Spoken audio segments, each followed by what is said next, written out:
بص تحت الترابيزه كده، عامل لك مفاجاه اكبر. لا بقى انا مش هقدر على كل اللي انت بتقوله ده بجد. لا بجد، بص تحت الترابيزه وهتتفاجئ. اكيد. اكيد. انا اللي استهبل مش اختي، وانا بقى دلوقتي هعرفك انا هعمل فيكي ايه. ايه يا هدير بتعملي ايه؟ عادل، ده انا بصب شويه عصير لسليم اختي، زي ما انت عارف هي هتيجي من الشغل واكيد جايه تعبانه وهتكون جايه حرانه وكده. فيك الخير والله يا هدير. اصب لك كوبايه؟ لا شكرا، مش عايز حاجه. ماشي يا عادل. سليمه، في عادل، اسمعي مني الكلمتين دول بسرعه. هدير اختك هتجيب لك عصير دلوقتي، اوعي تشربيه، انا لا عرفتك. ماشي؟ ليه ما اشربوش يا عادل؟ انا مش فاهم. ما تبطل بقى اللي انت بتعمله ده. هو انت كل شويه هتشيلني من اختي؟ انا هثبت لك الحركات دي، هثبت لك دلوقتي، بس ما تشربيش العصير. ايه اللي عادل بيقوله ده؟ بتجنن على الاخر. طب انا هعمل ايه؟ يا حبيبه اختك، ايه يا هديه؟ عامله ايه؟ الحمد لله. انا قلت بقى انت جايه من الشغل، جايه تعبانه ومفرهده ومش قادره، عملت لك احلى كوبايه عصير هتعجبك قوي. انا فعلا يا هدير جايه تعبانه، بس انا مش عايزه العصير شكرا. لا يا حبيبتي انت لازم تشربيه، ده انا عامله لك عصير برتقال عشان يروق دم. مش عارفه اقول لك ايه يا هدير، انا عارفه ان انت بتحبيني وعلى طول عايزه تريحيني. طب بقول لك ايه، ما تعيشي معايا انا وعادل، ده انا نفسي اعيش معاكم انتوا الاثنين قوي. بجد؟ هو انا كمان نفسي اعيش معاكم انتوا الاثنين، انت وعادل. طب اقعدي بقى، اقعدي وتعالي نشرب العصير ده انا وانتي مع بعض. يلا. خدي اشربي انتي الاول. لا ده انا عامله لك انت.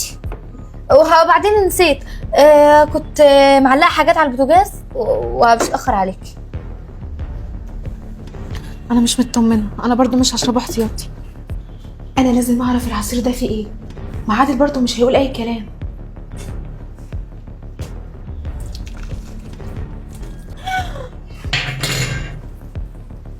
سلك؟ ما انا يا هدير بتحطي لي سلك؟ عايزه تقطعي بطني؟ طب انت ليه هتعملي كده؟ هو انا اللي كنت فاكره ان انت بتحبيني؟ لا ده عادل طلع معاه حق، بس انا لازم افهم هدير ليه بتعمل معايا كده، انا لازم اتصرف. يا حبيبتي يا سليم، دلوقتي زمانها شربت العصير ومصارينها بتتقطع من جوه، وعادل هيبقى ليا لوحدي. عادل انت طلع كل كلامك صح. ما انا عارف.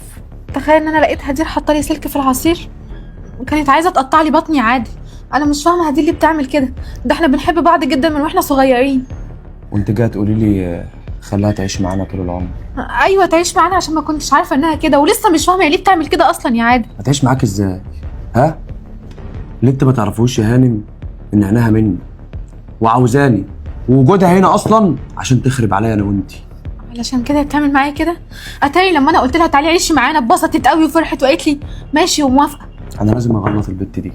طب انزلي هنعمل تحت ايه؟ الترابيزه دي وبعدين؟ انا هسمعك كل كلمه، انزلي بس عشان لازم امشيها من هنا. افتحيش بقك خالص يا هدير. هدير، في ايه يا عادل؟ مخليني مغمضه عينيا ليه؟ هتعرفي كل حاجه زي ما انت بس ماشيه طوالي كده. اهو يا عادل. في ايه بقى؟